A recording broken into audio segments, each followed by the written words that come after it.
technique, and why do you think he's had such a long line of success in the sport where guys don't do that? I think first of all he's very athletic, and he works pretty hard, and when he's inside the cage, I think his main thing that he's great at is staying relaxed and being confident.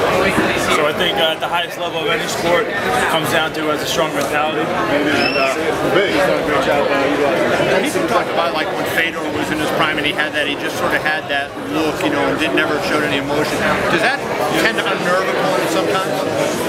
Probably, yeah. I mean, especially Fedor, I think he's a scary guy. You know, just very quiet and everything's he had a calm about him there. I think it's scary.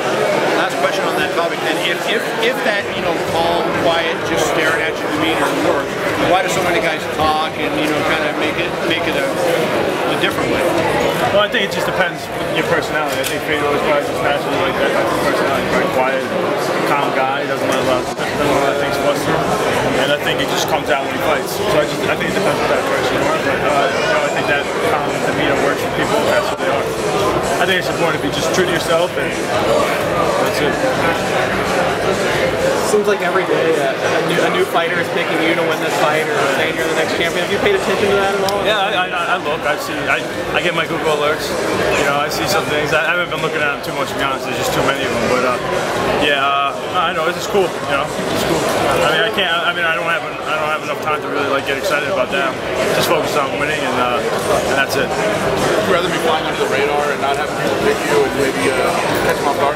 Nah, I don't care. You know, when I got into this sport, I wanted to be number one. I wanted to have this pressure on me. I wanted to enjoy this type of stuff that's going on right now. And you know, to beat the man, you got to beat the man. This is where I wanted to be this whole time. So if I wasn't here right now, if I wasn't dealing with these type of pressures, I wouldn't be happy. I wouldn't be where I wanted to be. Obviously that's what you wanted, but has it surprised you at all how much support you got as far as? Yeah, I think so. Yeah, I mean, he's known as the greatest of all time, and he's looked unstoppable. You know, and so for people to see something in me that they think I can beat him, it's pretty cool. I mean, it's one thing when guys train with me, but when guys weren't even training with me, never see me train. I think just through the grapevine that year, I don't honestly half the guys I'm like, wow, how are they picking me? I don't know where they get it from, but it's cool. So you know you're fighting him. Sorry, Chris. You know you're fighting him once. Obviously, you believe you're going to beat him. What do you think about the rematch? I got to worry about the first fight first, and you know, if we get a rematch, that'd be cool.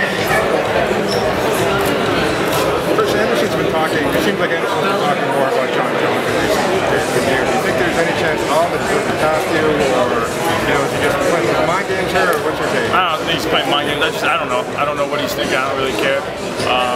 He has to fight me, and he's a champion for a reason. I wouldn't think he's taking me lightly because that would be not smart, not with his mentality. He definitely has his mentality. What do you think about doing? No, I don't think he's overlooking me. If he is, then it'll be an easier night for me on Saturday night. So either way, you know, those are things I can't control. Those are things I can't really spend time worrying about. I just gotta work hard every day and believe in myself, and that's what I'm doing. What do you think of all this attention here with this football, this fight, how you handle it? It's cool. It's actually not been that bad. You know, UFC does a good job kind of putting it into clusters where, you know, everything's scheduled and it's knocked it out of the way. It's part of the job. And like I said before, this is the type of stuff that I anticipated having the second I got into the sport. This is just what comes along with, you know, being champion, and it's the only reason I got into it. So this is not something I didn't expect.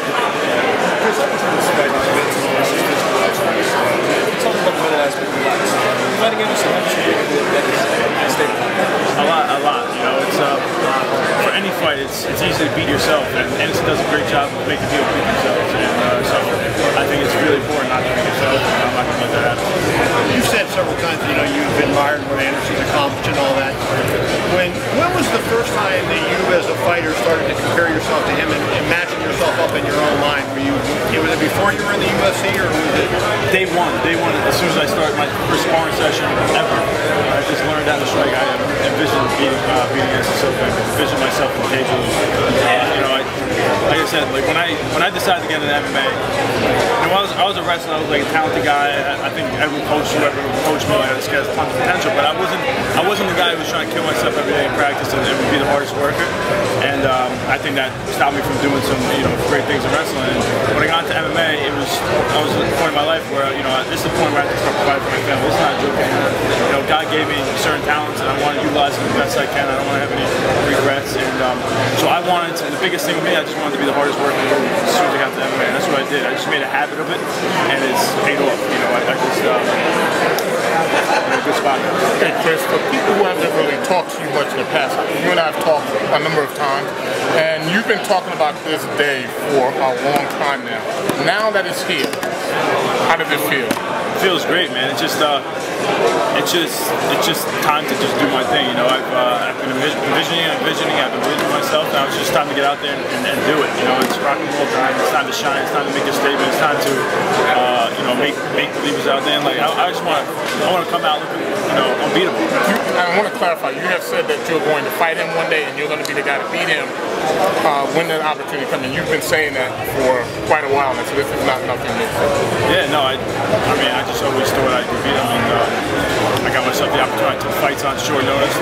My managers and coaches were thinking I was crazy, and I was like, no, I want to get this. I didn't want to answer someone to retire. You know, I wanted to be the guy to knock him off. I'd be jealous if someone else did. You know, I want that opportunity. I want that. So I got here. What was going through your mind? Again, we talked about this for a while. What was going through your mind when Chael and Anderson fought for the first time? It looked like he might upset Anderson. What was going through your mind? I wasn't like, I don't like to wish bad on anybody, so I want Chael to do good. I know Chael, got to know him, and he's a really good guy. And it was crazy. I was just a fan of that fight. You know, I was just watching, excited to watch, and it was an exciting fight. Did you ever end up having any conversations with him? I remember this. Yeah, I ended up talking to Chael like this past week. Gave me some good stuff. Yeah, no, he's really confident in me, and he gave me some nice tidbits like how he feels in certain positions and different things, and give me some more confidence in certain areas. When you have a fight like this, does it consume your entire life? I mean, the last 2 weeks, have you thought of nothing besides it, or are you able to put it away? Yeah, I mean, it's been since I got into this sport. I mean, it's all day long. You know, my wife's trying to talk to me, and I'm not listening. So it's like case of ADD plus a lot of envisioning of MMA stuff. So, every day I practice, I'm focused on what I learned and just playing back and forth in my head. So the next day I can go out there and look like I know what I'm doing and do some new stuff. So.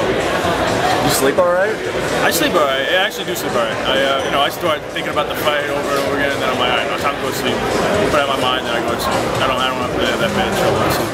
What are the problems that Anderson presents with all the different striking things? Like he kicks Belfort in the face and all the different angles he throws punches from. Is that difficult to replicate in training and prepare for? Yeah, I mean, he's long, he's quick, he's a finesse fighter. Definitely hard to prepare for, but I brought in a lot of different guys that can emulate him in some way. And I'm very aware of my feet. I see things coming, and I just got to go out there and make it my fight, and that shit, I'm not really worried about what he's doing. And how do you feel knowing that you probably will do a rematch with Anderson Silva if you win next Saturday? Hey, it's going to be up to him to see what he wants to do. That'd be cool. I think that'd be a good setup for another fight. But I mean, it's hard to really look past this fight. I just want with his belt first, and then we'll see what the UFC and the UFC fans want to see, and I'll do that.